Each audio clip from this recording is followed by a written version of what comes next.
And now we're going to get in touch with Neil Hermes. Yes, he's on the line and he is ready to go. So he's written books, he's done guided tours, and he's been with Canberra Ornithologist Group for over 50 years. So I'd say he's more than qualified to talk about this topic. Neil, good morning. Josh, good morning. How are you going? Wonderful to have your company, and of course your encouraging calls, 6255 1206, if anyone's got any bird sounds they want to make down the line. Well, they can make sounds if they like, Josh, but I have one that I'm going to call. Please do. I'm going to have one that I play, and we'll let people have a bit of a guess to see if they know what it is. Mate, fire away.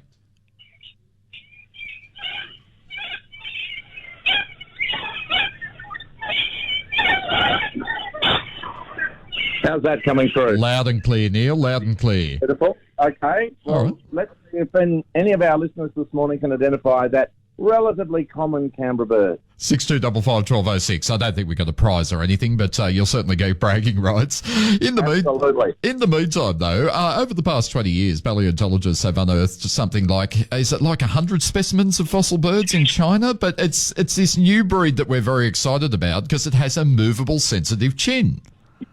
Yeah, well, it's extraordinary the number of beautiful bird fossils that they're getting out of China, and some of the studies they're doing there. 100 specimens now of these birds that existed at the same time as dinosaurs. So we all know that birds descended from dinosaurs, but for about 90 million years there were just dinosaurs and birds in the world at the same time. So there's this group in China just doing some research just near the Great Wall, and they found that they've got a range of new species that have a movable chin. It's a bit like having a movable bill, like some of our cockatoos do. And as well, of course, these birds also had teeth. So, some remarkable new birds being found from in that particular part of China from around about 120 million years ago. Josh. Right.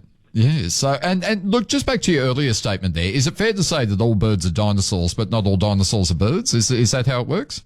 You can go to the top of class, Josh. Yeah, absolutely. Fluke at best. All birds are descended from dinosaurs. We know that. Right. But, of course, there were a lot of dinosaurs that ended up, not having any descendants. Yeah. Yeah, very good. So now over to Mexico, birds are dropping out of the sky, which is pretty disturbing. I think some footage was captured that showed the birds littering the streets, but I don't think there was much more in the footage other than that. I mean, it sounds like something straight out of a Hitchcock film. What's happening there, Neil? It's an absolutely extraordinary bit of footage that someone from their house security camera has filmed. So this camera's just sitting there looking down the street, nothing's happening. And then out of the blue from above, this massive flock of birds. They look to me possibly like a species of blackbird, just descend down like a tornado, thousands of birds, and hit the ground in this great ball. Many of them killed on the ground, and many of them getting away. That's what it appears on the footage. Imagine that driving down the street and then just boom. Yeah, well, when you think about it, some of your listeners may have been lucky to see those huge flocks of starlings and other birds where you have thousands of birds all flying synchronously in the sky, huge flocks, and they weave backwards and forwards and backwards and forwards. You may have seen film of it. And we don't quite know how that's all controlled. There must be a bird at the front that knows where it's going, and all the other birds in exactly the same moment are moving. So perhaps what's happened here is there's been a large flock flying along synchronously like that, and for whatever reason, the lead birds or the decision process, whatever it is, has taken them straight down rather than along, and the whole flock in a moment has hit the ground. So it's perhaps a bird of prey has come along and disturbed them or whatever. Right. But, it would appear from the footage, and look, I'm going to pop that up on my website, a link to that, because it is an extraordinary scene. Okay, just remind us of your website there, Neil. So it's neilhermes.com.au. Easy to remember. So a bit later in the day, you can have a little look at that link. Yep, very good. So, yeah, like I said, just extraordinary. And it sounds as though it's often a case in these flocks of follow the leaders. So if the leader sort of, takes a wrong turn, so does all of the flock, don't they? So do all of the followers. Well, that's what it looks like from the footage. So, and those massive flocks that you see, particularly starlings as they're going into roost in those great reed wetlands in the UK, thousands and thousands of birds flying together in absolute synchrony, every bird moving exactly the same way. How that's controlled, who knows? But if that system breaks down, perhaps that's what we see when we get these flocks hitting the ground. Well, it's sort of like, when you're a child, isn't it? Your mother says, well, if such and such jumped off the Sydney Harbour Bridge, would you do the same thing? So it looks as though in the bird world. Well, my mother never talked to me about things like that, Josh. I said, where were you brought up? I don't know. Anyway, never mind. Yeah, so very good. But anyway, but we're still welcoming your calls on 6255 1206, so you can get in touch with us down here. And also, if you want to identify that bird sound that Neil played a little bit earlier. Neil, do you think we could have another crack at that?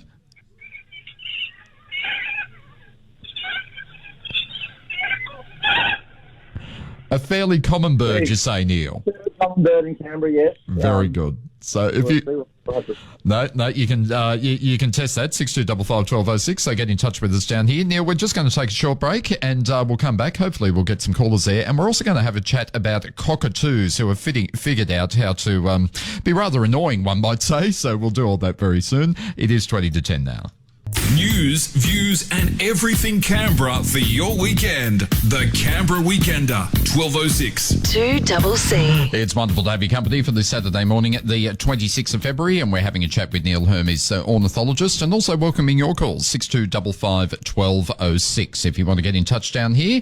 Now, Neil, cockatoos or trash parrots, and I feel a bit embarrassed. I had never ever heard a cockatoo referred to as a trash parrot before, and I think it's quite funny actually. But they figured out how to open garbage bins. Yeah, that's right. This can't be good news. No, well, it's not. Well, it's not so bad, I suppose. It's not a good thing to happen. But I'm with you. I don't like the name trash parrot. I love our parrots. I don't like the idea of them being called trash parrots. Right. The white cockatoos, the sulphur-crested cockatoos, which are a very common bird in Canberra, are known to be able to open garbage bins. Right. Sydney, where they found that in 44 different suburbs across Sydney and Wollongong, white cockatoos have learnt different techniques in different places to be able to open the lid of a wheelie bin, right, by either using their bill and their leg together and working the lid along and then flipping it open, and then teaching it to one another.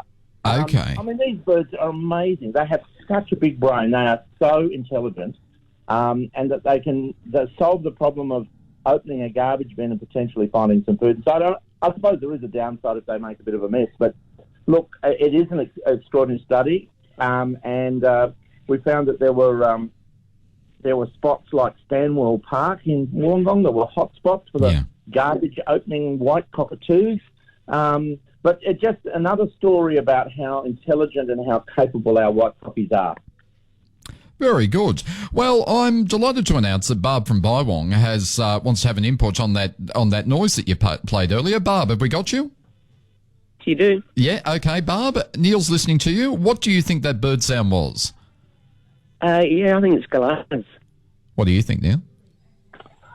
Very close. Galahs have a very similar call, and it's a very similar bird to a galah, but a galah is grey and pink. This particular bird is all white. So, yes, sorry, what did you think? No, it's a Corella then. So it's a Corella then. I'm just playing again for you now, Barb. So they're little Corellas. You got it right. Of course, little Corellas, many of your listeners, Josh, would know, that the older ones of us would know that 20 or 30 years ago, we didn't have Corellas at all in Canberra. But they come in from the inland. They're a white bird, a bit like our white cocky, a bit smaller, but thousands of them in large flocks around Canberra now, especially feeding along the roadways and on the fruiting trees, etc. So well done, Barb. Congratulations, Barb. You've now got bragging rights down in Bywong. Thank you. We actually have them at work at where I work at Simons. Can I just make a comment on the bins with the birds? Sure. Yes. Yes, I've got 2 bins on my veranda where I live. One's dog food, one's bird seed. And the metal clips, some of the cockatoos, I've got a flock of about between 20 and 30 that live on the tree across my creek. And they come in every afternoon because I give them a feed. Very good. But a few of them have learnt to actually open, how you on the normal garbage bin or the wheelie bin, you have the metal clips. They've learnt to pull open the clips and get the lid off, so I've had to tie the lids on with octopus straps. That would be wonderful to see. It might be great if you could get a bit of footage of them doing that, Barb, on your phone. That that just goes to show how clever these birds are, and yet another way that they've learned to get to the food that they know is in the bin. Oh, they're very clever, and they love cat food, and they have all my cats exactly where they want them when they want them. Oh, good. Thank you very much for your call, Barb. Thank you. Thanks, Barb. And the call's coming through thick and fast. We've got Julie on the line who has a question for Neil. Good morning, Julie. Oh, good morning. I have a little Australasian fig bird. She was found in my garage. She had feathers, but only just Okay. a tiny little thing. And I decided I would just try to keep her alive as long as she lasted. But she thrived, which is wonderful. But now I have a very humanised bird, and I'm not sure what to do about releasing her. So this is always a challenge when birds have been rescued, especially when they're young and they get connected to people. If they're healthy and they can potentially survive in the wild, it's great to get them back. But there has to be what we call a soft release. So you can't just go out into a paddock somewhere and say, well, there you go, and let them go and hope everything will go okay. So depending on the species... I live on the property, and I would let her go there. But the problem is there is no figs or fruit on trees, so I gave her fruit that I bought, and she's so dependent that she even has to suck my finger to go to sleep. And yeah. I just don't think there's anything out there for her. I've got bottle brush and other things, but I just don't think she'll be able to find the right food so that she can survive. And she's only just starting to eat by herself. She should have done so before, but I continued feeding her. Yeah. So with any, as I was sort of mentioning, it was with any of these sort of releases, and on a rural property you're lucky because you don't have neighbours around that might have cats and other things. And so essentially what you have to do is slowly reduce the amount of food, allow more access, perhaps have a cage that it can come in and out of on its own, leave the cage door open longer during the day, allow it to keep coming back. And you might find it keeps coming back, every day for the first month. And then some days it might roost in a tree nearby and then come back for food, and reduce the food and over a period of time reintroduce it to the wild. And this can be very successful. I've done it myself. And suddenly at a moment, the bird, I've done it with a magpie, which was completely dependent on it. And then eventually they get to the point where they just abandon you and they go off and they're with the local flock. So a soft release is, if it's possible, if it's not injured and it can learn to adapt, that's possible. And that's worth giving it a try. And I would suggest you have an outdoor cage for it, and then just let it come and go on its own, and see if you can encourage it to go into the wild. That would be my best suggestion. Now, you mentioned it's a fig bird. That's a very unusual. Where do you live? What part of the country are you in? The mid-north coast. Oh, right. Yeah, okay. I was going to say in Canberra we don't get fig birds in Canberra, not very often. But that's what I would do. I had no idea what kind of bird she was. I didn't have a clue. Just somebody identified her for me, and since then, because I have a lot of birds, I've also had a baby magpie who was in the same position, and she did exactly what you said. She eventually found 3 males and became part of that, and they lived just far away. They already had a territorial family of magpies. Yeah, sure. Also had a kookaburra. They've all gone, but this little one is just so difficult because she doesn't like being in cages because she hasn't been in one. She sits on a little thing during the day and flies a little bit, but she doesn't like. I put her in a cage and she freaks out and gets on the side of it screeching. Yeah, so, I think it's a slow process of slow release, and eventually, you could be successful with her. But for our Canberra listeners, the fig bird is a very rare bird. It's seen regularly on the south coast around Bateman's Bay and Narooma and places like that, but not a bird that we know in Canberra very well. A pretty bird, but best of luck with those efforts to get her back into the wild. Thank you. If not, I just have to keep her. Yeah, I would just slowly see if you can adapt her back to the wild. Yeah, that's what I would do. Good on you, Julie. Thank you. Bye-bye. No worries.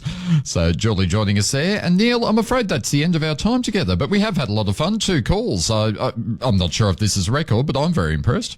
Oh, no, that's fantastic. And just before we go, though, I just mentioned, Josh, that I've got a trip going to Norfolk Island with my brother, who's a prehistorian. We're going to have a great trip in September this year. So if anyone has ever had a desire to go to Norfolk Island and be shown around a bit of the wildlife and the prehistory and the archaeology of the island and have their own car, etc., we've got a little tour going. People can find a link to that through my website as well. Okay, which is neilhermes.com.au. Sorry, I was trying to get over the top of you there. We were doing it in unison. No, all good. All right, Neil, thank you very much for your time. Thanks, you enjoy Josh. the rest of your day, mate. Thank you. Ciao. Neil Hermes, ornithologist extraordinaire, joining us there.